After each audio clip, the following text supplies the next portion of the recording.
ताकि आवाज़ दूर तक आपकी हमारी आवाज़ दूर तक पहुंच जाती है। तो कल हम लोगों ने भागवत के महात्म्य के बारे में सुना कि भागवत की कितनी महत्ता है। सुखदेव जी ने परीक्षित जी को सुनाया और यही कथा व्यास जी को नारद जी ने। अब आगे जो आज से भागवत क्या है उसका प्रारंभ होता है। तो पहला स्कंद, पहले स्कंद की कथा, तो 3 स्कंद की कथा आज हम सुनेंगे, 1, 2 और 3। प्रथम स्कंद, द्वितीय स्कंद और तृतीय स्कंद। तो पूरा करने के लिए इतना करना जरूरी है। तो प्रथम स्कंद में कुल 19 अध्याय हैं, 19 चैप्टर्स हैं प्रथम स्कंद में। अब वो क्या है उस 19 अध्यायों में, अब उसको हम थोड़ा सा समझने की कोशिश करते हैं। इसको अधिकारी स्कंद कहते हैं। इसका मतलब ये हुआ कि इसमें भागवत सुनने का अधिकारी कौन है। अधिकारी का मतलब है हु डिजर्व्स, मतलब जो डिजर्विंग कैरेक्टर कौन है जो इसको सुन सकता है। तो 3 लोगों की बात हमने की जिन्होंने भागवत सुना।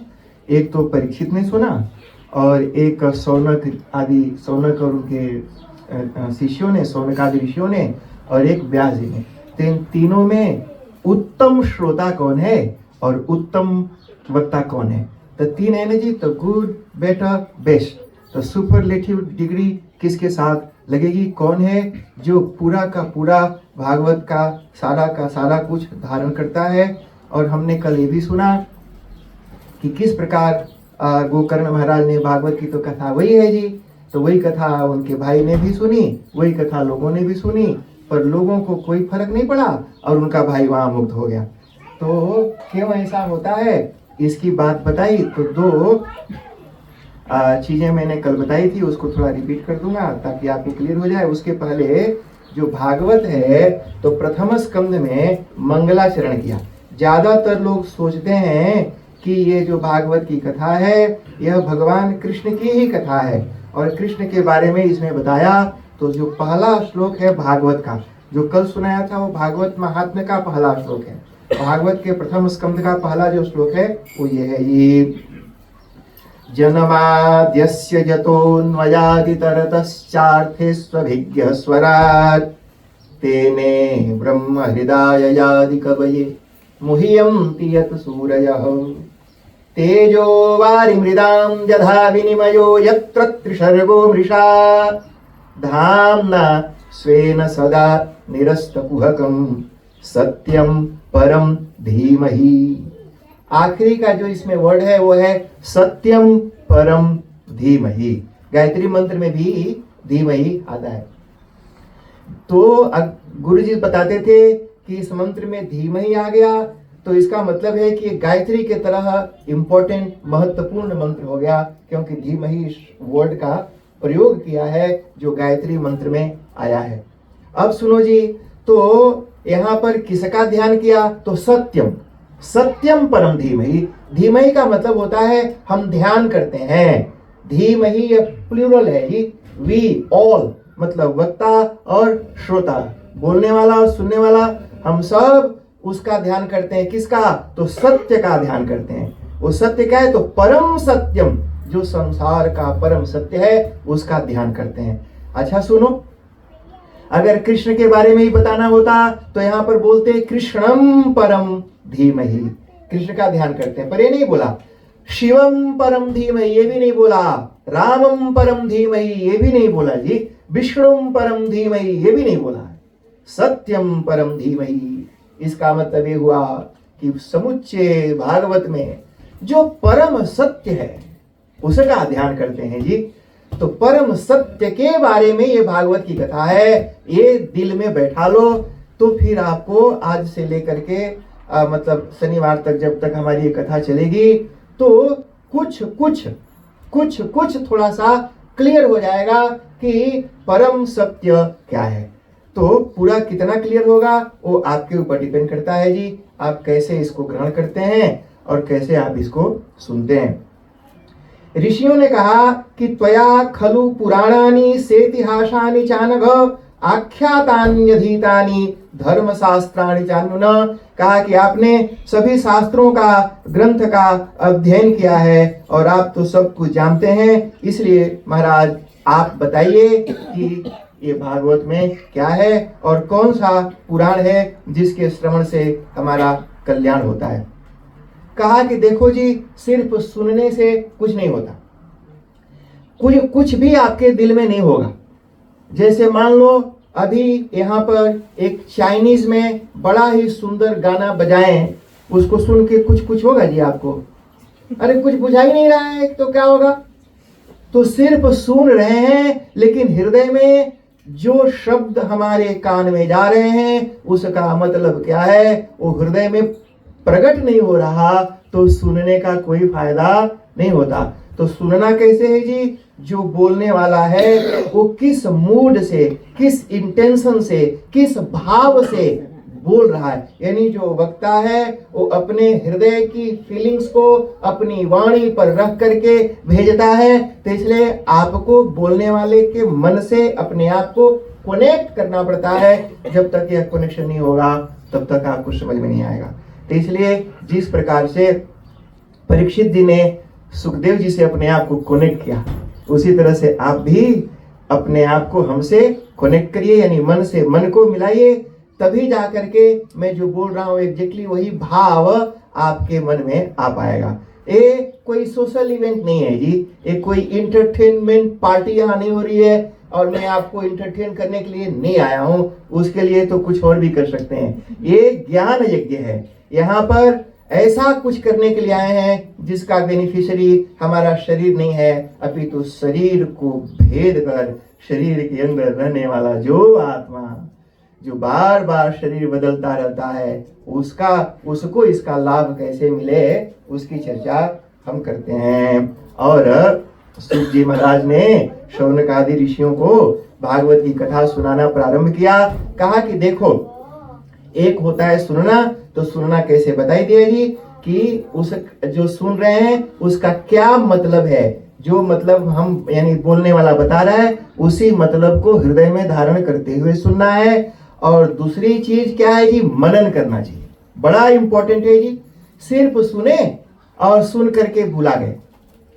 कई बहुत लोग ऐसे करते हैं जी, सुनते हैं और जो सटा फटा रहता है धोती दुपट्टा साड़ी में झाड़ झूड़ करके निकल गए, तो उससे कुछ फायदा नहीं होगा जी। हमारे यहाँ बनारस में जब हम पढ़ते थे तो एक गुरुजी पढ़ाते थे व्याकरण। जिस विद्यार्थी को पढ़ाते थे तो जब सभी को पढ़ाने के बाद आखिरी में वो पूछते थे क्या पढ़ा, तो सभी से पूछे, सब बताते थे। एक विद्यार्थी जी को पूछा कि भाई क्या पढ़ा, पूरे महीने भर सुनाओ। तो उन्होंने कहा देखो जी, किसी की कोई चीज मैं रखता नहीं हूं, किसी की चीज मैं अपने पास नहीं रखता, इसलिए जो जो गुरुजी ने दिया वो मैंने उसी समय उनको लौटा दिया। मैंने जद जद दत्तम तत्तद गुरवे समर्पितम। तो कई लोग ऐसे भी होते हैं जी कथा में कि जो सुनते हैं कथा बोलने वाले से, वो उसी को लौटा के चले जाते हैं, तो उसका भी कोई फल नहीं है, कोई फायदा नहीं है। तो सुनना और फिर मनन करना। मनन करने का मतलब क्या है जी? अच्छे से दिमाग में बैठाओ। जो बात मैं बता रहा हूं, क्या आपका मन उसको एक्सेप्ट कर रहा है? जैसे मैं आपको कहूं कि ये लड्डू है, do you accept this as a laddoo? नहीं एक्सेप्ट कर रहे हो। तो उसी तरह से अगर मैं आपको कहता हूं कि नहीं ये एक फूल है, देन यू एक्सेप्ट इट।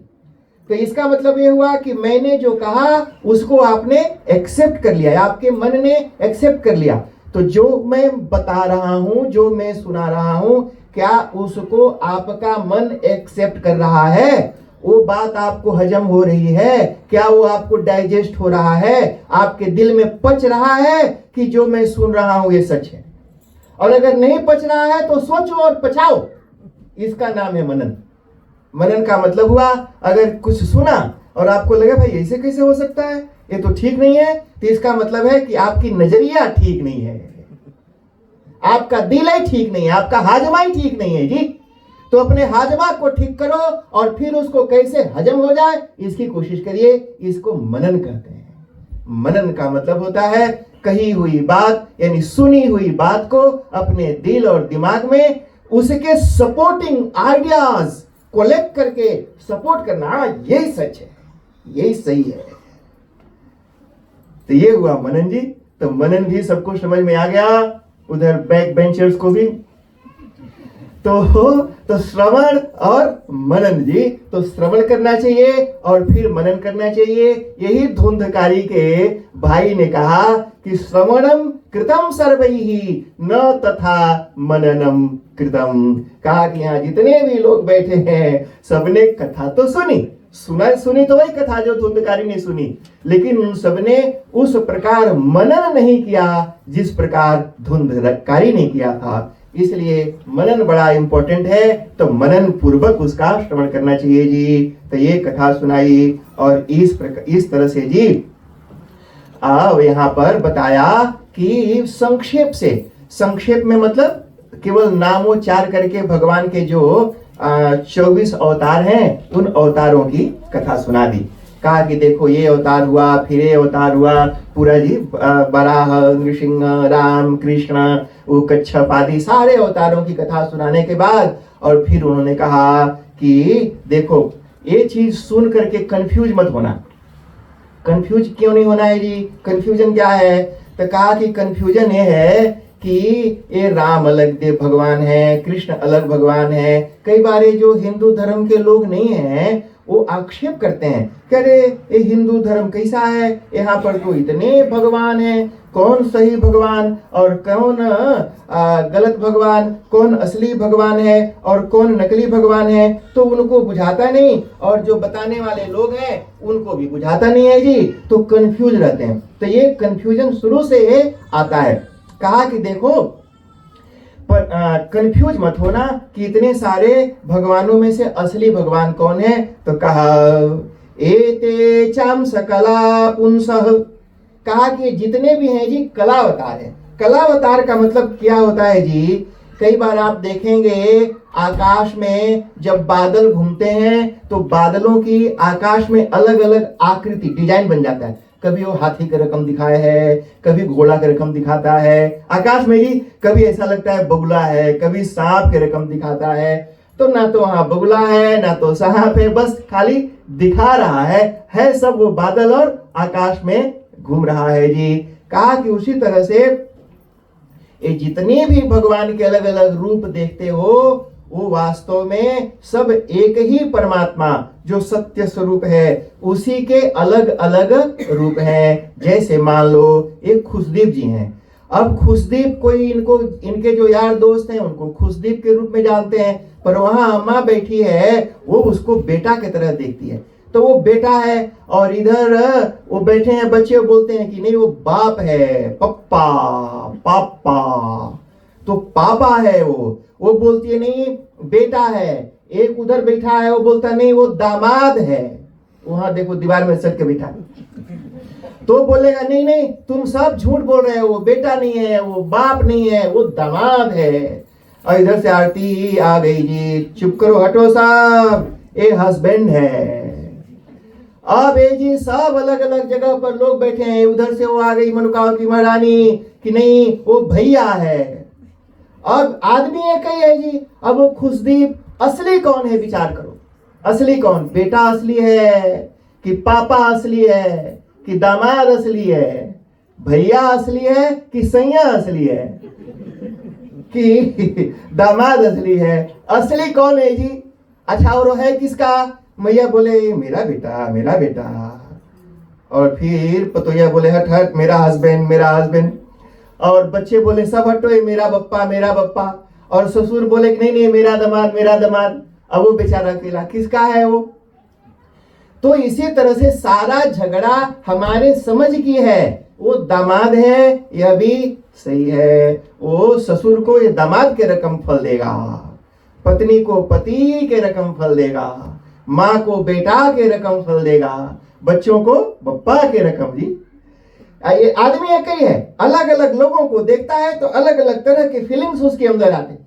कहीं दामाद की तरह फीलिंग आती है, कहीं हस्बैंड की तरह फीलिंग आती है, कहीं बाप की तरह फीलिंग आती है, कहीं भाई की तरह फीलिंग आती है, कहीं आता है ना जी। उसी तरह से वो परमात्मा, ये यथा माम प्रपद्यन्ते तांस तथैव भजाम्यहम्, मुझे जो जिस रूप में भजता है, ये यथा माम, जिस मूड में मेरे पास जो आएगा जी, कोई दुश्मनी पाल के आएगा तो उसको मैं दुश्मन की तरह देखता हूं, कोई मुझे बेटा मान करके आता है तो उसके लिए मैं बेटा बन जाता हूं, और कोई भाई मान करके आता है तो भगवान उसके लिए भाई बन जाते हैं।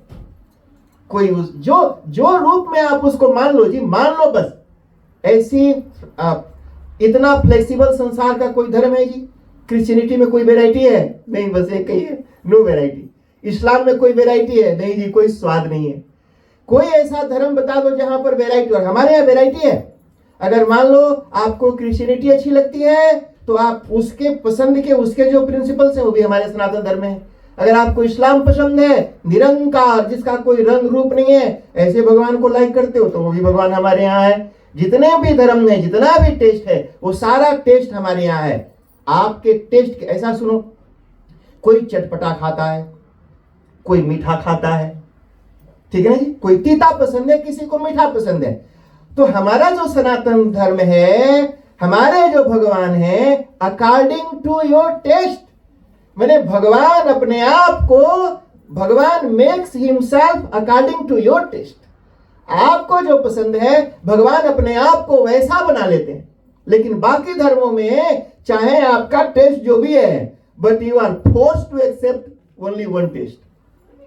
जो आपको, जो वहां पर टेस्ट है, बस उसके अलावा कोई आपके पास ऑप्शन नहीं है। पर हमारे जो सनातन है उसमें इतने सारे ऑप्शन है। कहा कि देखो, अलग अलग लोग उसको कोई भगवान कह करके बुलाता है, कोई बोलता है कि वो ब्रह्म है, कोई बोलता है कि वो भाग्य है, कोई कहते हैं कि वो कर्म है, और अलग अलग लोग, अलग अलग धर्म के लोग अलग अलग नाम से उसको बुलाते हैं, अलग अलग रूप में उसको देखते हैं। लेकिन अलग अलग नाम और अलग अलग रूप से परे वो सत्यम परम धीमहि, वो परम सत्य परमात्मा है। ये बात उनको बताई जी। और इदम इदम भागवतम नाम पुराणम ब्रह्म संहितम उत्तम श्लोक चरितम चकार भगवान ऋषि। कहा कि इस प्रकार से जी, अब शौनक ऋषि ने पूछा, प्रश्न किया जी, सूत सूत महाभाग बदनो बदतांबर कथाम भागवतीम पुण्याम यदाह भगवान शुकः। कहा कि महाराज, अब हमें ये बता दीजिए कि ये भागवत की कथा कब हुई थी और भगवान शुकः। यहां पर लिखा है भगवान शुकः, लिखा शुकः पर है वो शुकः। संस्कृत के व्याकरण के नियम के हिसाब से वो श का सच्छोटी सूत्र है व्याकरण का, तो श का छ हो जाता है। तो इसलिए संस्कृत का व्याकरण अगर नहीं, संस्कृत नहीं आती हो तो उल्टा सीधा गलत कराएंगे। इसलिए हमारे शास्त्रकारों ने कहा कि पंडित बनने के पहले संस्कृत का व्याकरण जरूर पढ़ना चाहिए। अगर व्याकरण नहीं पढ़ेंगे तो सारा उल्टा सीधा गलत सलत हो जाएगा। क्योंकि जो ग्रंथों में है जी, ग्रंथों में जो लिखा है उसको समझने के लिए भाषा आना बहुत जरूरी है। अच्छा चलो जी, तो इसको सुन करके उन्होंने कहा कि देखो, एक समय की बात है। बात क्या है जी? जब महाभारत का जब युद्ध हुआ तो जितने भी महाभारत में लड़े और मरे, तो आप सुनते हैं कि कुछ पांडव के वंशज थे और कुछ कौरव थे। लेकिन विचार करोगे तो ना तो पांडव थे ना तो कौरव थे, क्योंकि पांडु के कोई बच्चे हुए नहीं जी। पांडु के कोई बच्चे नहीं हुए थे। जो उनके पहले जो चित्रगुप्त और विचित्रवीर, पांडु, धृतराष्ट्र और विदुर, तो धृतराष्ट्र के बच्चे हुए और पांडु के तो हुए नहीं, तो अलग अलग देवताओं से आए थे और विदुर थे। लेकिन ये विदुर, धृतराष्ट्र और पांडु, इनके पप्पा कौन था? इनके बाप कौन थे जी? तो इनके जो पिता थे, जो चित्रांगद और विचित्रवीर, वो तो बिना बच्चा पैदा किए ही मर गए थे। तो जो उनकी पत्नियां थी जी, जो 3 औरतों को जीत करके भीष्म पितामह लाए थे, अंबा, अंबिका, अंबालिका, उनमें से 2 औरतों की शादी हुई थी, वो तो विधवा हो गई और बिना बच्चा पैदा किए विधवा हो गई। अच्छा सुनो, तो व्यास ऋषि आए। तो व्यास ऋषि ने गर्भाधान संस्कार किया था, यानी पिता के रूप में व्यास भगवान आए थे। और आपने देखा होगा नहीं, महाभारत अगर थोड़ा बहुत आपने देखा है तो ऐसे आंखों से देख करके गर्भाधान संस्कार किया। तो एक से धृतराष्ट्र हुए थे और एक से पांडु हुए थे और एक दासी से विदुर जी हुए थे। ये सबको पता है? नहीं पता है तो जान लो। तो विदुर और धृतराष्ट्र और पांडु, ये तीनों किसके बेटे थे जी? व्यास जी के। और तो व्यास जी के बेटे हुए धृतराष्ट्र, पांडु, विदुर, और फिर पांडव और कौरव इनके पोते हुए व्यास जी के ग्रैंडसन। तो लड़ने वाले मरने वाले जितने भी थे सब व्यास जी के ही बच्चे थे, मरे सब व्यास जी के। इसलिए व्यास जी को भी बड़ा दुख हुआ। वो एक दिन बेचारे मुंह लटकाए आश्रम में बैठे थे, तो नारद जी वहां पर आए और नारद जी ने आकर के और व्यास जी से पूछा, कहा कि हे व्यास जी, आप चिंता में क्यों हैं, परेशान क्यों हैं? तो सुनो, कई बार में जी आदमी जो चाहता है वो नहीं होता है, तो आदमी उसको सोच सोच करके दुखी होता रहता है। व्यास जी भी नहीं चाहते थे कि सब लड़ें और मरे। कौन चाहेगा कि हमारे बच्चे लड़ भड़ के मर जाएं? अरे पैदा किया है तो थोड़ा जिंदा रहे, संसार के सुख भोगें। तो व्यास जी बड़े दुखी थे और पूरा अपने ही बच्चों के लड़ने और मरने की पूरी कथा उन्होंने महाभारत में लिखी जी। 1,100,000 श्लोक लिखे, इतना बड़ा लिखा महाभारत जी। पूरे महाभारत लिखने के बाद अब वही मार काट लड़ाई झगड़ा वो तिकड़म उनके दिमाग में घूमता रहे और मन भारी दिल भारी, तो उदास रहते थे जी। तो नारद जी ने कहा कि देखो, धर्मा दर्थश्च कामश्च, कहा कि धर्म का वर्णन तो बहुत कम है महाभारत में, अर्थ और काम, अर्थ और काम का वर्णन किया है। 4 पुरुषार्थ है, धर्म अर्थ काम मोक्ष।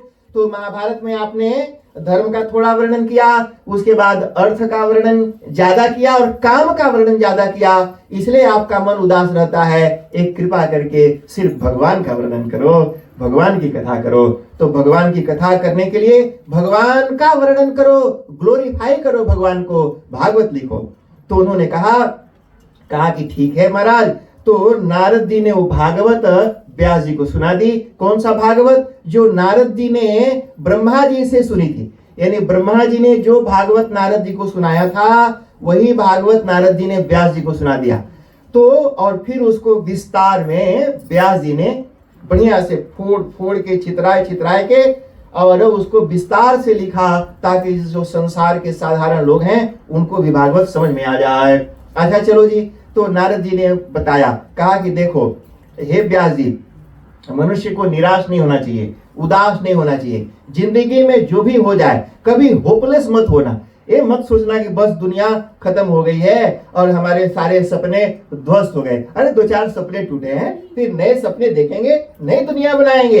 इसलिए 2-4 सपनों के टूटने से, 2-4 सपनों के मरने से जीवन नहीं मरता है, जिंदगी तो फिर भी रहती है। सपने तो टूटने के लिए ही देखते हैं जी। इसलिए जो टूट गया उसको छोड़ो, उसको क्या सोचना। इसलिए नारद जी ने अपने बारे में बताया, कहा कि देखो, मैं एक दासी का बेटा था, मेरे पिताजी मर गए थे, मेरी माँ दूसरों के घर में चूल्हा बर्तन करती थी जी। अब न्यूजीलैंड वालों को क्या बुझाएगा, इंडिया में जो गरीब लोग होते हैं दूसरों के घर में आकर के उनके जूठे बर्तन धोते हैं, घर को लीपते पोंछते हैं, झाड़ू पोछा करते हैं, बदले में उनको कुछ रोटी दाल जो घर में लोगों के खाने पीने से बच जाता है वो घर वाले उनको दे देते हैं और उससे वो अपना पेट पाल करके बच्चों को भी पालते हैं। ऐसी गरीबी तो कहाँ यहाँ न्यूजीलैंड वाले देखेंगे। यहाँ तो खाते हैं 2 रोटी, बनाते हैं 4 रोटी और ले जाके बिक देते हैं। तो ये गरीबी वहां जी भारत में आज भी ऐसे जगह वहां पर है। कहा कि मेरी माँ काम करती थी, ब्राह्मणों के घर में काम करती थी। अच्छा सुनो, तो ब्राह्मणों की सेवा करती थी। तो ब्राह्मण कौन है जी? तो भगवान ने कहा ब्राह्मणों से मुखमासीत, वो ब्राह्मण लोग मेरे मुख हैं। यानी जब ब्राह्मण में अगर भगवान को कुछ खिलाना है तो किसको खिलाएंगे? तो ब्राह्मण को खिलाते हैं। अच्छा, कई लोग बोलते हैं ब्राह्मण लोग खा खा करके पेट फुलाते हैं। अरे तो भाई भगवान ने कहा ब्राह्मण को खिलाना है, तेरा पेट पिचका भी है तो भी तेरे को खिलाने से भगवान नहीं खाएगा, इसलिए खिलाएंगे उसी को जिसको खिलाने के लिए कहा है। भगवान ने कहा है तो भगवान जो ने जो कहा है वो करेंगे, लोगों का कहना थोड़ी ना करेंगे जी। कई लोगों को ब्राह्मणों से जेलसी बहुत है, वो सोचते हैं कि ब्राह्मण लोग 4-4 कटोरी खीर पी जाते हैं और हमको कुछ भेटाता नहीं है। अरे नहीं भेटाता है, तुम्हारा कर्म है, ब्राह्मणों ने कुछ ऐसा कर्म भगवान के किया है। भगवान ने कहा ब्राह्मणोस्य मुखमासीत्, ब्राह्मण मेरे मुख हैं और मुझे खाने का मन करता है तो मैं ब्राह्मणों के अंदर समा जाता हूं और ब्राह्मण खाते हैं और मेरा पेट भर जाता है। तो और इसीलिए जब ब्राह्मणों की सेवा करना मतलब साक्षात भगवान नारायण की सेवा करना जी। तो ब्राह्मण लोगों का प्रसाद जूठा खाते खाते नारद जी के भी धीरे धीरे जो उनके प्रारब्ध थे क्षीण होते गए। मैंने बताया था पाप हानि ही प्रजायते, यानी हमारे दुख का कारण हमारा पाप है। अगर पाप हमारा नष्ट हो जाए तो हमारे जीवन में दुख रहेगा ही नहीं। तो नारद जी ने कहा कि हमारा पाप धीरे धीरे कम होता गया, हमारे कर्म क्षीण होते गए। जब महात्मा लोग गए तो उन्होंने जाते हुए हमको आशीर्वाद भी दिया चातुर्मास के बाद। और एक दिन क्या था जी, गांव में बहुत सांप निकलते हैं बरसात में। तो बरसात में वो अलग अलग कोबरा, करेत, वाइपर, इंडिया में तो अलग अलग वैरायटी हैं। Every year thousands of people die due to snake bite. सांप के काटने से हजारों हजार लोग ही, not 1000 3 so many thousand people every year India में सांप के काटने से मर जाते हैं। क्योंकि टॉयलेट भी नहीं है, अब चूल्हा जलाने के लिए गैस भी नहीं है, तो यहाँ घास लेने गया, लकड़ी लेने के लिए गया, कहीं से गोबर लेने के लिए गया, खेत में काम करने के लिए गया, टॉयलेट करने के लिए गया और कहाँ उसको सांप ने काट लिया पता नहीं चलता है और वो बेचारा मर जाता है। नारद जी ने कहा मेरी माँ को भी सांप काटा और वो मर गई। तो माँ मर गई, मेरा तो कोई और था ही नहीं, सिर्फ मैया ही थी जी। और वो माँ जिसने मुझे पैदा किया, पाल पोस के बड़ा किया, अरे वो माँ अद्भुत है जी। वो माँ है जो पैदा होने के पहले ही अपने पेट को बच्चे के पेट से जोड़ देती है जी। वो नली, अपने पेट की नली अपने बच्चे के नली से जोड़ देती है। वो माँ है जो अपने खून को भी दूध बना करके बच्चों को पिला देती है। वो माँ अद्भुत है। बाप चाहे कितना भी प्यार करता हो, बाप की छाती में दूध नहीं होता जी। वो माँ है जिसके छाती में दूध होता है। दूध माने माँ का वो खून ही दूध बन करके जो अपने बच्चों का पेट भरती है। वो माँ के खोने का बड़ा दुख हुआ। अब मैं तो चिघाड़ मार के बहुत देर तक रोता रहा और फिर मैंने सोचा कि देख, मेरे बंधन का कारण तो ये माँ ही थी। ये माँ में मेरा मन लगा रहता था, मैं इस माँ को देखता रहता था, ये मेरी माँ है, इसके आगे पीछे डोलता रहता था। और लगता है भगवान ने बड़ी कृपा की, ये माँ को मेरे से अलग कर दिया। यानी मेरे ऊपर जो जिम्मेदारी थी, जिसके वजह से मैं बंधा था, बंधन में था, जिस माँ को लेकर के मैं हमेशा चिंतित और परेशान रहता था, मानो भगवान ने मेरा रास्ता क्लियर कर दिया कि हे नारद, अब तुम्हें कोई जिम्मेदारी नहीं है, कहीं कोई बंधन नहीं है, फ्री होकर के तू मेरे पास आ सकता है। और नारद जी वहां से निकल गए जी। जा करके कुछ दिनों तक एक वृक्ष के नीचे बैठ करके ध्यान किया।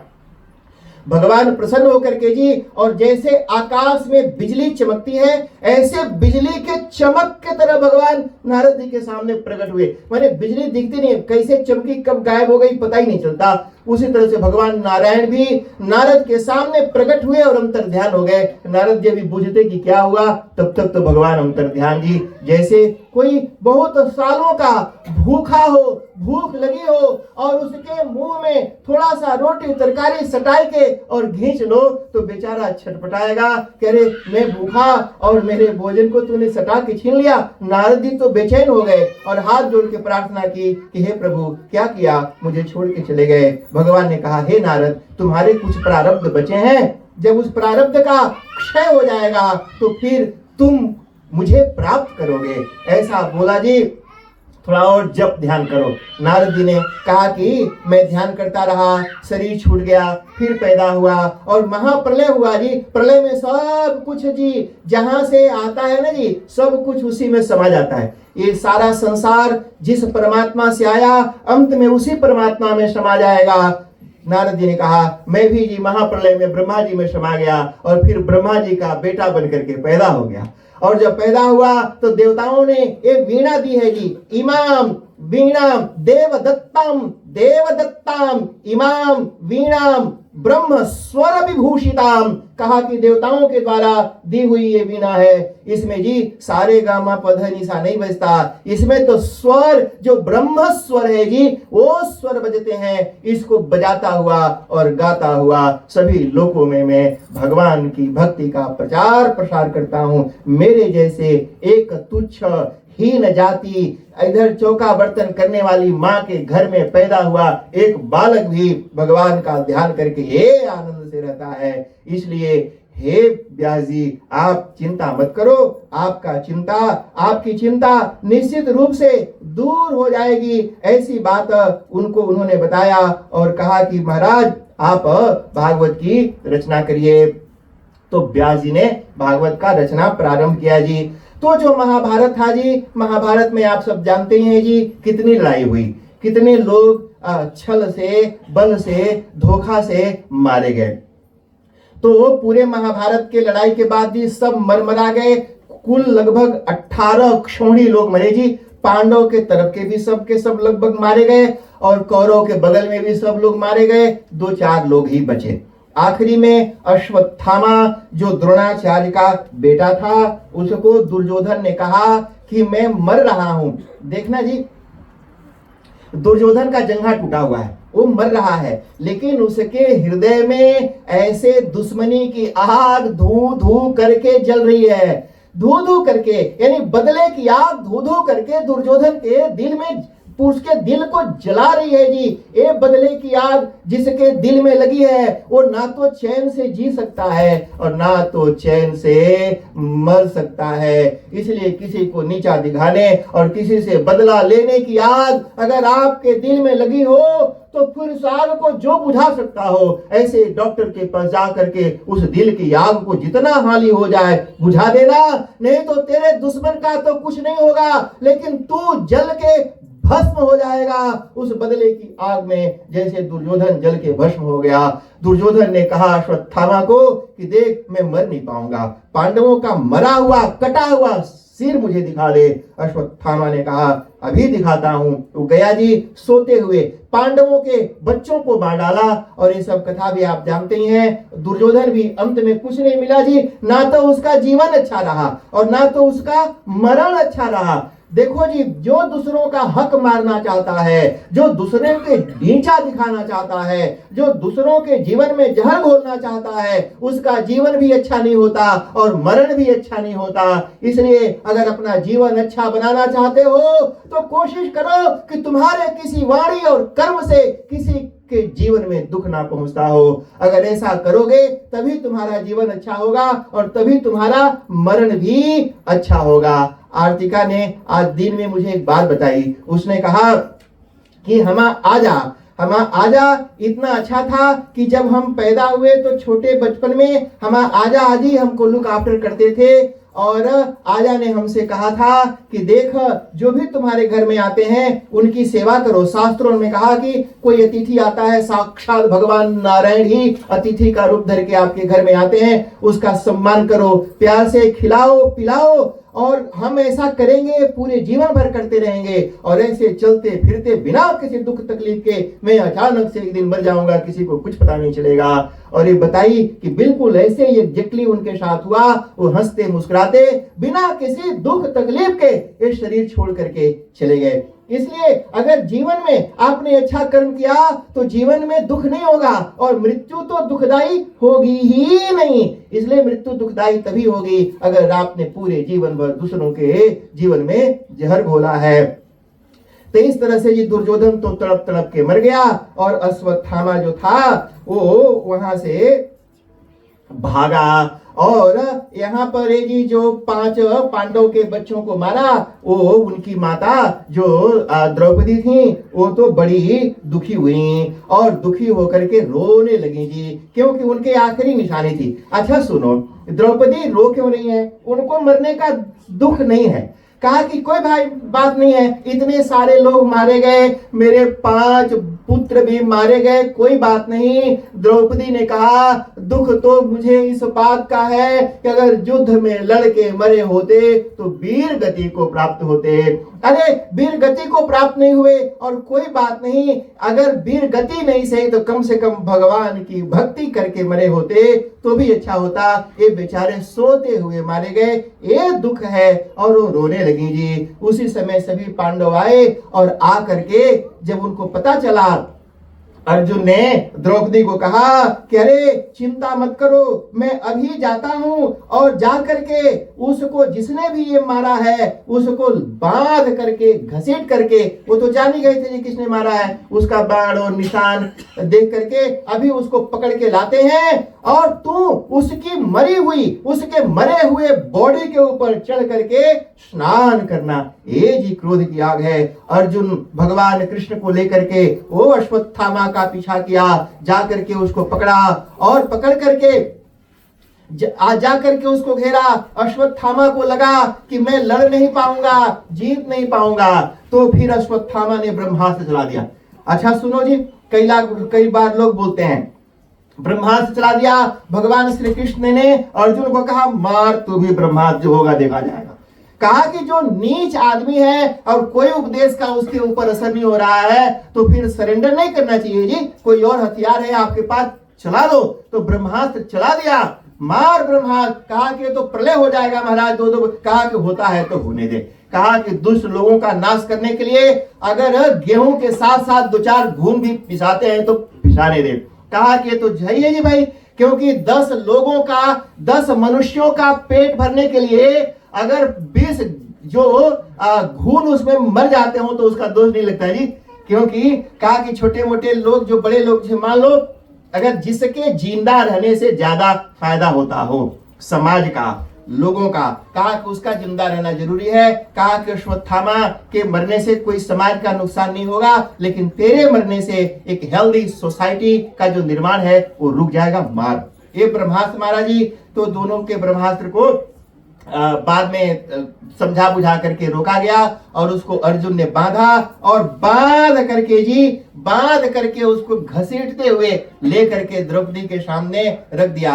अब विचार करिए, द्रौपदी बड़े गुस्से में थी। उसके 5 बेटों को सोते हुए उसने मार डाला था, बड़े क्रोध के आग में जलती हुई। लेकिन जब अर्जुन ने बांध करके और अश्वत्थामा को द्रौपदी के आगे पटका तो देखते ही अपने गुरुजी के पुत्र को ऐसे बंधे हुए और नीचे मुंह लटकाए देख करके द्रौपदी का सारा गुस्सा ठंडा हो गया, शांत हो गई। और शांत हो करके इधर भीम थे जी, अर्जुन को बोले कि मार, देख कर रहा है, मार इसको। और उधर भगवान कृष्ण भी बोल रहे हैं कि मार मार, अरे तू प्रतिज्ञा करके गया था कि मार डालूंगा, और अर्जुन मार नहीं रहे। सुनो, भगवान भी परीक्षा करते हैं कि ये मेरा भक्त होने के लायक है कि नहीं। अरे तेरे हृदय में बदले की इतनी आग जल रही है और वहां तुम, अरे सुनो, जिस घर में आग लगी रहती है उस घर को तो चूहे भी छोड़ के भाग जाते हैं, और तुम तेरे धधकते हुए दिल में भगवान को बैठाना चाहता है। धत तेरी की, अरे ऐसा कैसे हो जाएगा जी।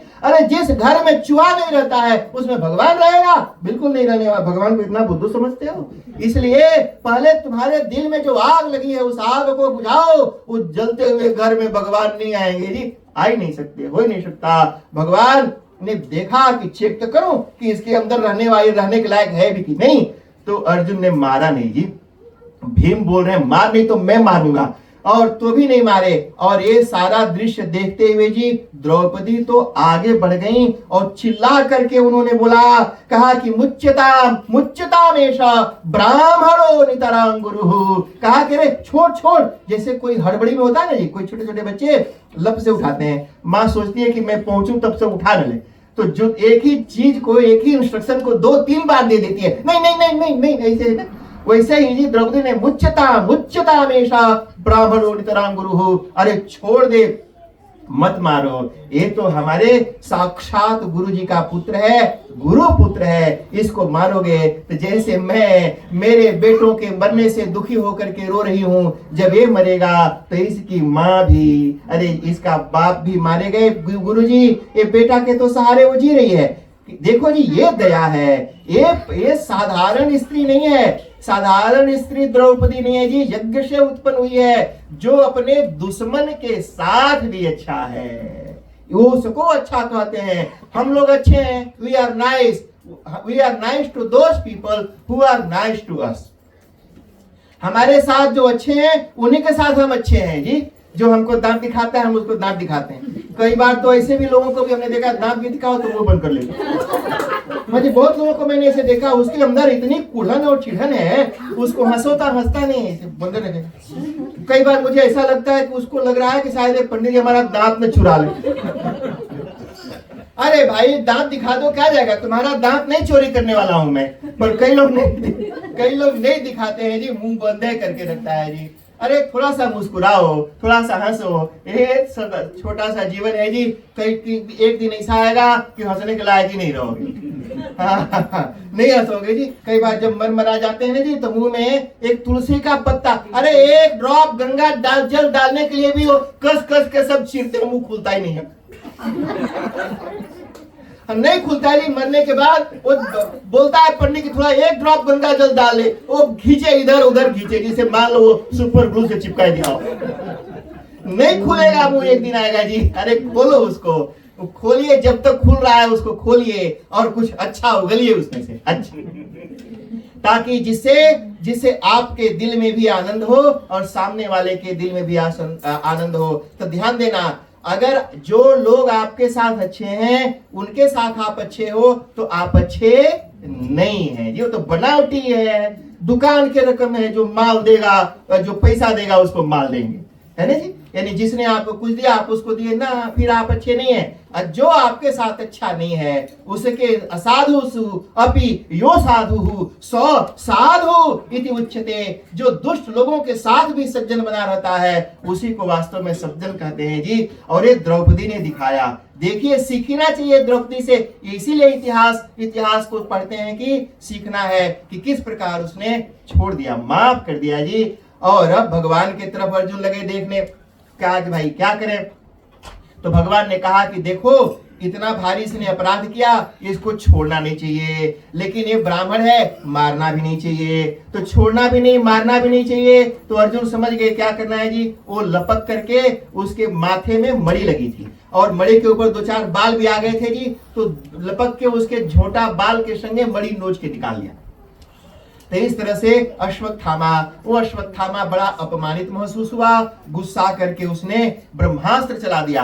कहा कि देखो फिर से ब्रह्मास्त्र चलाता हूं, और जो उत्तरा के गर्भ में जो बीज, आखिरी बीज जी, जो अभिमन्यु का जो पुत्र पल रहा था उसके ऊपर ब्रह्मास्त्र चला दिया। कहा कि उसका वध कर डालूंगा। तो ब्रह्मास्त्र जी जा करके उत्तरा के गर्भ में जो बालक था उसको मारने लगा। ये 2 तरह की कथा है।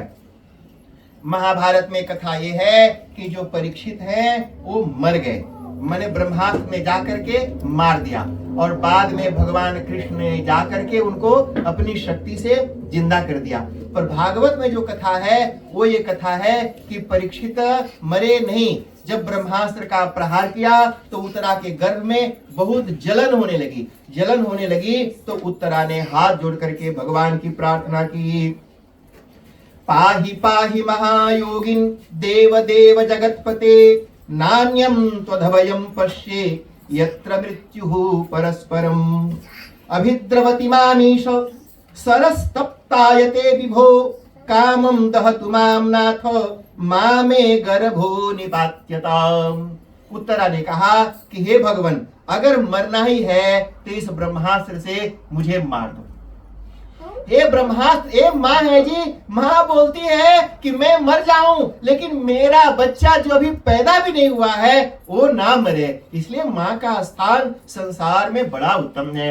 कहा कि मैं भले मर जाऊं लेकिन मेरे बच्चे को कुछ ना हो, मेरे गर्भ को बचा लीजिए। उधर से कुंती ने भी हाथ जोड़ के प्रार्थना की। कुंती ने भी कहा कृष्णाय वासुदेवाय देवकी नंदनाय च नंद गोप कुमाराय गोविंदाय नमो नमः। कहा कि नमः पंकज नाभाय नमः पंकज मालिने नमः पंकज नेत्राय नमस्ते पंकजांघ्रये। कहा कि हे भगवान रक्षा करो, ऐसा कैसे होगा कि आपके रहते रहते और हमारा जो वंश का जो आखिरी जोत है वो बुझ जाएगा। भगवान ने सोचा, कहा कि उधर से जो द्रौपदी हैं वो भी बोल रही है महाराज बचाओ, इधर से कुंती बोल रही है बचाओ, उत्तरा बोल रही है बचाओ। भगवान ने कहा सब बोल रहे हैं बचाओ, लेकिन जिसको बचाना है वो बोल ही नहीं रहा है बचाओ। तो भगवान का ये नियम है जी, ध्यान देना। कई लोग सोचते हैं कि भगवान तो भेदभाव नहीं करते। भगवान भेद, कई बार सुना होगा आपने, भगवान तो सबका है, नहीं सबका है। भगवान सबका नहीं है, किसका है जी? जो भगवान को पुकारेगा भगवान उसके पास जाएंगे, और जो नहीं पुकारेगा उसके पास नहीं जाएंगे। सुनो, हमारे यहाँ बनारस में जब ठंड लगती है ना जी, तो लोग आग तापते हैं, खिजे में तापते हैं, आग जला करके और उसको सेकते हैं ऐसे। मैंने बैठ जा, ठंड लग, घर में कंबल नहीं है, ब्लैंकेट नहीं है, रजाई नहीं है, एसी फेसी कुछ है नहीं, वहां गरीबी है, तो आग जला के और ऐसे तापते हैं जी। और बहुत लोग ऐसे भी हैं जिनके पास लकड़ी भी नहीं है, तो जहां वो मुर्दा जलता है ना जी, वहां पहुंच जाते हैं ठंड में। तो वहां मुर्दा रात भर जलते रहते हैं, तो पहले तो मुर्दा को सुला के जलाते हैं, और जब जल जाता है तो वहीं आग के बगल में लोग सो जाते हैं, तो ताकि वो थोड़ा सा गर्म लगा रहे। बनारस है जी, आप वहां जाएंगे तो पता चलेगा कई जिंदे सोए हैं ठंड में वहां पर, अगल बगल। अब उसको उठा के धर मत देना। तो कई लोग वहां पर जी अगल बगल में इसलिए सोए हुए हैं ताकि उनको ठंड लग रही है। तो ठंड, बनारस की मस्ती अद्भुत है जी। आप वहां पर जाइए, लोग पहुंच जाएंगे जी। ठंड में ज्यादा भीड़ होती है, और वो मुर्दा जलाने के लिए नहीं, वो आग तापने के लिए आते हैं। कि ठंड में दूसरे लोग भी आ जाते हैं जो नहीं जानते, वो भी जाते और इंतजार करते हैं घर वाले जब जाए ताकि हम नकीच हो जाए। तो इस तरह से जी वहां पर कहा कि तो भगवान का नियम यह है कि जो मुझे बुलाएंगे मैं वहां पर जाऊंगा। भगवान ने कहा, सोचा कि जो अंदर है वो बुला नहीं रहा है, मैं क्या करूं। फिर भगवान ने कहा कोई बात नहीं है, वो नहीं बुला रहा है, लेकिन ये सब तो बोल ही रहे हैं, चलो उस गर्भ में घुस जाता हूं। ये भगवान है जी, ध्यान देना। भगवान के लिए कहीं जाना नहीं और कहीं आना नहीं है। कोई ऐसी जगह नहीं है जहां से भगवान जाएंगे, और कोई ऐसी जगह नहीं है जहां से जाएंगे और जहां जाएंगे, सभी जगह वो रहते ही रहते हैं। तो भगवान उत्तरा के गर्भ में जाके समा गए जी। इसका मतलब क्या हुआ? इसका मतलब ये हुआ कि उस माँ के गर्भ में चले गए। तो जिस गर्भ में परीक्षित थे उसी गर्भ में भगवान भी चले गए। तो उनके गर्भ में जाने की वजह से उनके तो पुत्र हो गए जी, और परीक्षित हो गए उनके भाई, तो दोनों भैया भैया हो गए। मानो गर्भ में जाकर के भगवान ने कहा, अरे तू तो मेरा भैया है, बड़का भैया, क्योंकि तू पहले आया था, हम बाद में आए, तो तू बड़ा भैया है, डर मत। अच्छा, भागवतकार ने लिखा कि पूरे जीवन में भगवान ने किसी एक आदमी को मारने के लिए 2 हथियार का प्रयोग नहीं किया। चक्र चलाया और उसी से निपट गया। लेकिन भगवान ने परीक्षित यानी उत्तरा के गर्भ में पल रहे शिशु को बचाने के लिए इतने उतावले हो गए कि 4 हाथ यानी चतुर्भुज रूप धारण किया, और चतुर्भुज रूप धारण करके उत्तरा के गर्भ में प्रवेश कर गए। एक हाथ में चक्र, दूसरे हाथ में गदा, कि कहीं चक्र न काटे तो गदा, और बाकी दोनों हाथों से ऐसे गर्भ को ढक करके परीक्षित की रक्षा की। तो कई बार इसको बोलते हैं जी परितः रक्षितः इति परीक्षितः, चारों बगल से उसकी रक्षा की, इसलिए उसका नाम परीक्षित पड़ा। लेकिन माँ के गर्भ में बड़ा अंधियार रहता है जी। अब माँ के गर्भ में कोई लाइट और बल्ब तो होता नहीं है, और वहां तो 6-8 महीना 9 महीने का बच्चे आंख मूंद के रहता है, चारों बगल अंधियार है। लेकिन जब भगवान ने प्रवेश किया तो पूरा ब्राइट लाइट है जी। मैंने पूरे संसार की लाइट जहां से आती है वो लाइट का खान जो है वो भगवान है। तो इतनी ब्राइट लाइट जब उतरा के घर में चारों बगल चमके तो परीक्षित जी टुकुर टुकुर ताके। जब चारों बगल घूमे तो इधर उधर ताके कि ये कौन है, ये क्या आ गया अचानक से, अभी तक तो अंधेरा था, ये उजाला कहां जा गया। तो परितः ऐक्षत इति पर्यक्षत, ये निरुक्त ने, निरुक्तकार यास्क ये हमारे साथ हैं जी। एक यास्क ऋषि हुए, उन्होंने ग्रंथ लिखा। यास्क ने कहा कि वेद बड़ा कठिन है, तो वेद का अर्थ लोगों को समझ में नहीं आता, तो एक डिक्शनरी बनाता हूं। तो उन्होंने एक डिक्शनरी बनाई जी। डिक्शनरी में एक शब्द होता है, फिर उसकी मीनिंग होती है। उन्होंने सिर्फ वर्ड्स कलेक्ट किया, मीनिंग नहीं लिखी, और बोला डिक्शनरी रेडी है। उसका नाम रखा निघंटू। निघंटू। लोगों ने कहा महाराज मीनिंग तो लिखवे नहीं किया। कहा कि अच्छा डिक्शनरी में मीनिंग भी होता है। बोला कि हाँ डिक्शनरी में मीनिंग भी होता है। तो फिर एक और किताब लिखी, उसका नाम है निरुक्त। तो निरुक्त इज डिक्शनरी ऑफ वेदांत, जहां पर कठिन कठिन शब्दों के अर्थ किए गए। ऐसे मनमानी ढंग से आप किसी भी शब्द का कुछ भी अर्थ कर दोगे, नहीं कर सकते। वो बताया है जो उसका अर्थ, वही तो पर्यक्षत इति परीक्षितः, जो चारों बगल ताके कि कौन है कौन है कौन है। मैंने जो सभी जगह भगवान को ही देखता हो, चारों बगल भगवान को ही ढूंढता रहता हो, जो चारों बगल भगवान को ही जिसकी आंखें ढूंढती रहती हो, वो परीक्षित है जी। उस परीक्षित की रक्षा की और उसके बाद सब सारे प्रॉब्लम सॉल्व हो गया। यानी ये पांडव लोग युद्ध जीत गए और युधिष्ठिर को राजा की घोषणा कर दी गई। भगवान ने कहा कि अब जाने दो, अब मैं जाऊंगा। जब चलने के लिए तैयार हुए, रथ पर चढ़े रहे जी, जैसे गाड़ी स्टार्ट करके एक गोड़ अंदर डाल के और एक गोड़ बाहर, जब गाड़ी बैठता है तो घर वाले निकल के बाहर खड़े हो जाते हैं। अब वो 2 घंटा घर में बैठ के बैठाया, अब 3 घंटा वो गाड़ी में खड़ा होकर बतियाएगा। हम हिंदुस्तानी ऐसे करते हैं। तो वहां पर जी उसी तरह से कृष्ण भगवान इतने दिन तक रहे, और जब रथ पर पैर धरा तो कुंती पहुंच गई। बोली कि महाराज जब हमारे जीवन में दुख रहता है तब तो आप रहते हैं, और अब दुख सब खत्म हो गया तो आप चले जा रहे हो। अगर आपके हमारे जीवन में बने रहने के लिए दुखी होना जरूरी है तो हे भगवान हमारे जीवन से दुख कभी नहीं जाए, हमेशा दुख ही दुख हमारे जीवन में बना रहे, ताकि आप हमारे अगल बगल में रहें। उधर से कहा कि नहीं बुआ ऐसी बात नहीं है, सब ठीक हो गया और मैं जाऊं थोड़ा, हमारी भी पत्नियां हैं और वो सब इंतजार कर रही होगी जी। इतना जगह से शादी करके ब्याह करके लाए और वो सब सोच रही देखो शादी करके लाया थोक के भाव में और फिर छोड़ के भाग गया यहाँ से। तो इसलिए थोड़ा उनको भी देखना, घर वाली बेचारी परेशान होंगी, जाने दो। तो जब जाने के लिए तैयार हुए तो पता चला कि युधिष्ठिर बेचारे बड़े दुखी हैं जी। अब ये देखो चमत्कार, युधिष्ठिर महाराज चक्रवर्ती सम्राट बने। चक्रवर्ती सम्राट का मतलब हुआ कि पूरे धरती पर जितनी भी संपत्ति है उसके मालिक बन गए। पूरी संपत्ति धरती का मालिक बना हुआ युधिष्ठिर बेचारे दुखी होकर के रो रहे थे, बड़े दुखी होकर के रो रहे हैं। और भगवान कृष्ण गए कि भाई अब क्या दुख है, अब तो तुम राजा बन गए हो। युधिष्ठिर ने कहा हाय हाय, अरे मैंने ऐसे ऐसे सोने और चांदी के टुकड़ों के लिए अपने ही रिश्तेदारों को मार डाला। हाय हाय, हमने अपने ही बाप दादा भाई मामा काका फूफा के खून से ये धरती रंग डाली, मुझे धिक्कार है। हाय हाय, इस शरीर के लिए, अरे ये शरीर तो गिद्ध कौवा चिल्ला अब बिल्ली चूहों का भोजन है। ये देखो ऊपर गिद्ध मंडरा रहा है कि अगर ये मर गया कहीं जंगल में तो कई हफ्ते नोच नोच के खाऊं। अरे बाहर मर गया तो कुत्ते नोच के खा जाएंगे, बिल्लियां खा जाएंगी, कीड़े मकोड़े खा जाएंगे। ऐसे जानवरों के द्वारा खा जाने वाले शरीर के लिए मेरे से प्यार करने वाले मेरे रिश्तेदारों को हमने मार डाला।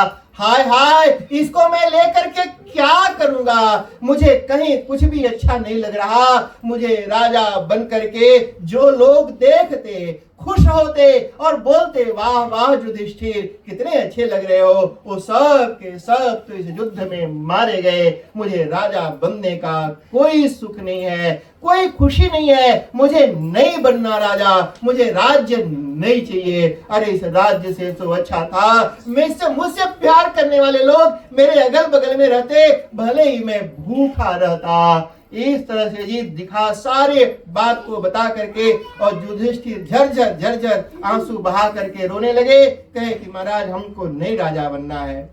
भगवान कृष्ण ने सोचा कि देखो इतनी लड़ाई झगड़ा जिसके लिए हुई, इतने लोग मारे काटे गए, और ये अब कहता है कि राजा ही नहीं बनना है। तो भगवान कृष्ण रथ को, गाड़ी को वापस पार्किंग में पार्क किया और फिर से रुक गए।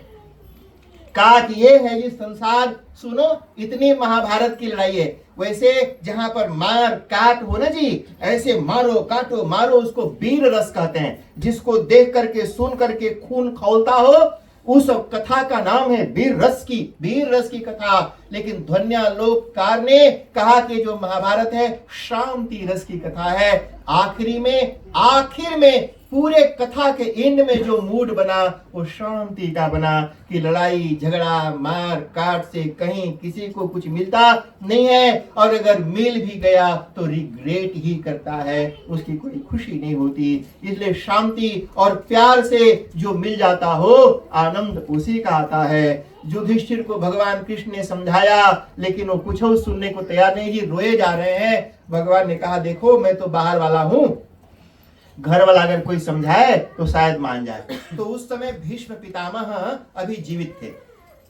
कैसे जीवित थे जी, आप सब जानते ही हैं। अर्जुन ने उनको इतने बाण मारे थे, तो बाण जी बड़े बड़े होते थे, और उस समय के लोग भी लंबे लंबे होते थे। तो बाण बड़े बड़े भाला के रकम, तो मारा तो इस पार से शरीर को छेद कर बाण शरीर के उस पार निकल जाते थे। इतने कस के बाण मारता था कि छेद के भोंक के उस पार निकल गए, तो पूरे शरीर में बाण ही बाण उनके लगे थे। और जब भीष्म पितामह गिरे तो पेट के बल नहीं गिरे, पीठ के बल गिरे थे। तो उन्हीं बाणों के ऊपर वो टंगा गए, और टंगा करके पड़े हुए थे जी। और वहां पर लेकर के अर्जुन, पांडव, जितने भी पांचों पांडव और भगवान श्री कृष्ण भीष्म के पास गए। कहा कि घर वाला है, चलो उनके पास चलते हैं और उनसे ही कहते हैं कि महाराज आप इसको समझाइए। तो वहां पर लेकर के गए जी। जब वहां पर गए तो जा करके उन्होंने कहा कि महाराज ये युधिष्ठिर राजा नहीं बनना चाहता है। तो भीष्म पितामह बोले कि देखो युधिष्ठिर, तुम इन कृष्ण को तुम तेरे बुआ का बेटा मत समझो। ऐसा मत सोचो कि तेरी बुआ का बेटा मात्र है, ये तो साक्षात परमात्मा है। और ये जो युद्ध हुआ है, इस लड़ाई को तू नहीं जीता, क्योंकि तुम लोगों की कहां हैसियत थी जी ताकि सबको मार करके जीत पाते।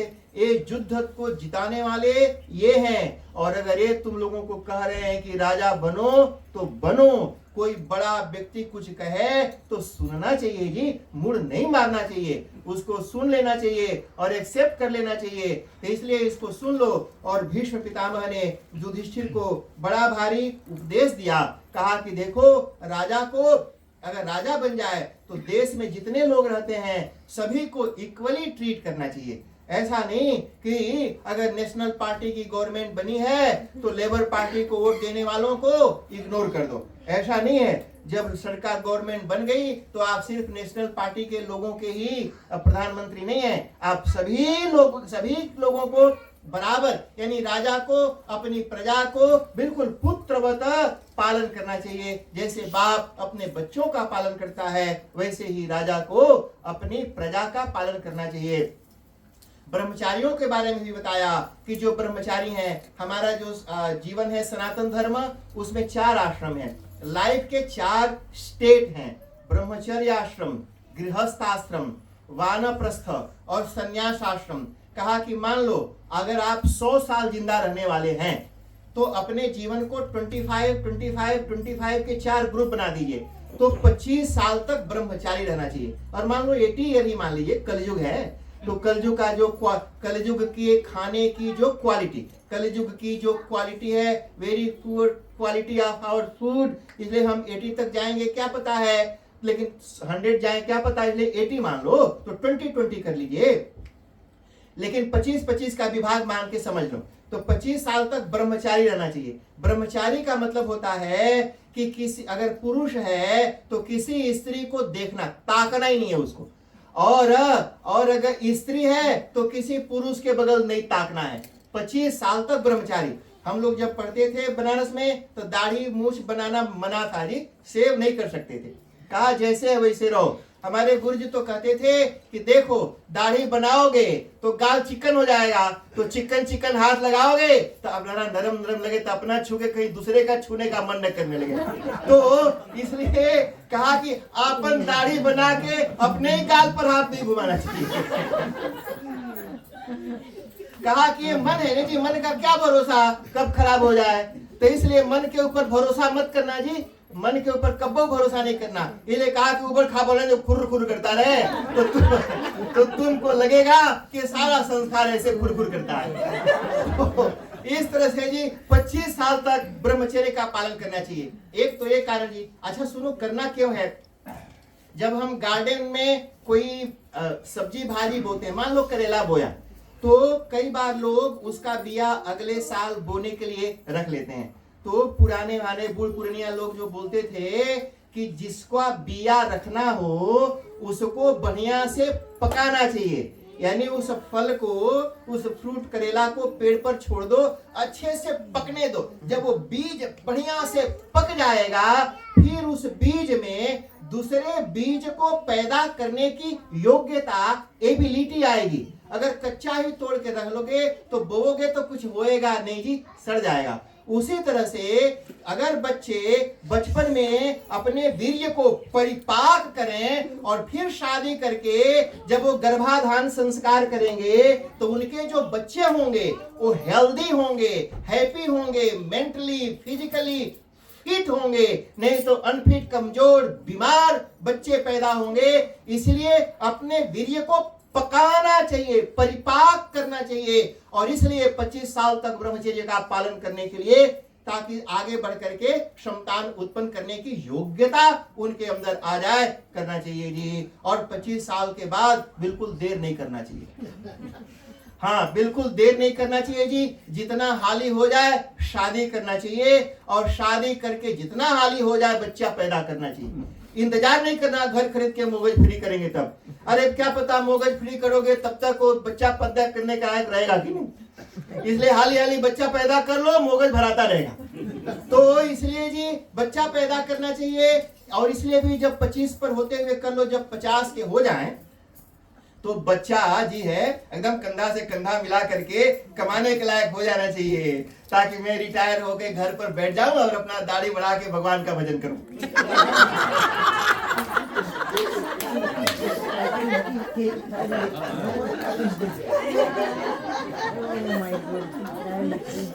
आपको क्या लगता है जी, हम इनको ये पिछले 20 साल से कथा सुना रहे हैं।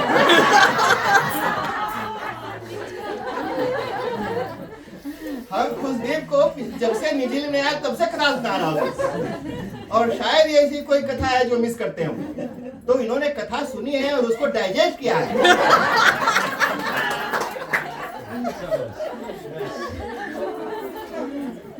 तो उसके बाद ये गृहस्थ आश्रम 50 साल का होने पर, जब 50 के हो जाएं तो वानप्रस्थ हो जाना चाहिए जी।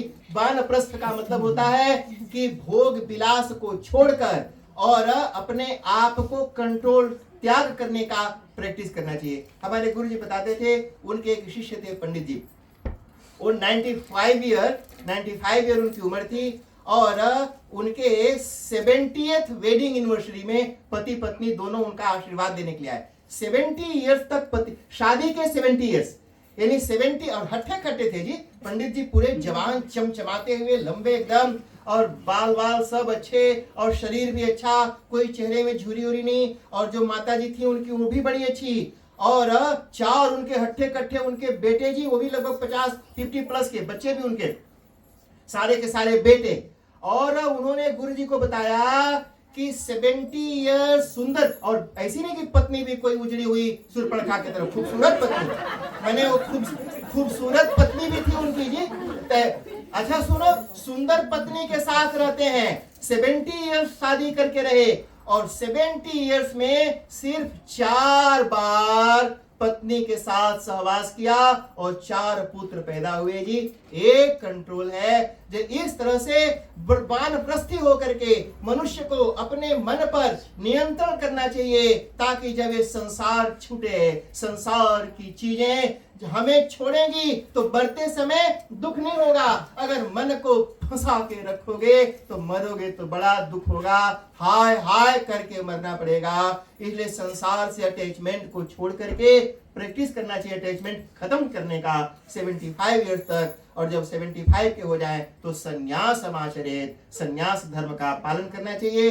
ये जी भीष्म पितामह ने युधिष्ठिर को उपदेश दिया, ब्राह्मणों को भी बताया, कहा कि ब्राह्मणों को भी वेद का अध्ययन करना चाहिए, फिर जो पढ़ते हैं उसको पढ़ाना चाहिए, यज्ञ करना चाहिए, यज्ञ कराना चाहिए। ब्रह्मचारियों को बताया कैसे रहना चाहिए, गृहस्थों को भी बताया कि गृहस्थ आश्रम में भी जी भले ही शादीशुदा हैं फिर भी मर्यादा जीवन में जरूर रखना चाहिए, मर्यादा से जीवन बिताना चाहिए। ऐसा पत्नी के लिए भी बताया, पत्नी को कैसे रहना, पति को कैसे रहना, सभी को कैसे खुशी से जीवन बिताना, ये सारी बात बताई। और सारा उपदेश करने के बाद युधिष्ठिर ने कहा कि ठीक है, हम आपकी आज्ञा का पालन करेंगे, हम राज्य करेंगे। और उसके बाद भीष्म पितामह ने भगवान कृष्ण की तरफ देखा, कहा कि आप थोड़ा सा सामने आ जाओ। भगवान कृष्ण को बुला, सामने आ जाओ। कहा कि मेरी आंखें बुढ़ा गई हैं और 6 महीना से बाण के सैया पर पड़ा हुआ हूं बिना खाए पिए, तो अब देख भी नहीं पा रहा हूं, थोड़ा सा सामने आ जाओ। और भगवान कृष्ण आके सामने खड़े हो गए और मुस्कुरा करके भीष्म पितामह ने देखा, कहा कि देखिए अभी तक तो सारी दुनिया आपकी आज्ञा का पालन करती है, लेकिन स देव देवो भगवान प्रतीक्षताम, कहा कि वो जो भगवान है, वो जो देवों के देवता देव हैं, वो भगवान प्रतीक्षताम, कहा कि मेरी प्रतीक्षा करिए महाराज, मेरे सामने खड़े होकर थोड़ा मेरा इंतजार करो आज।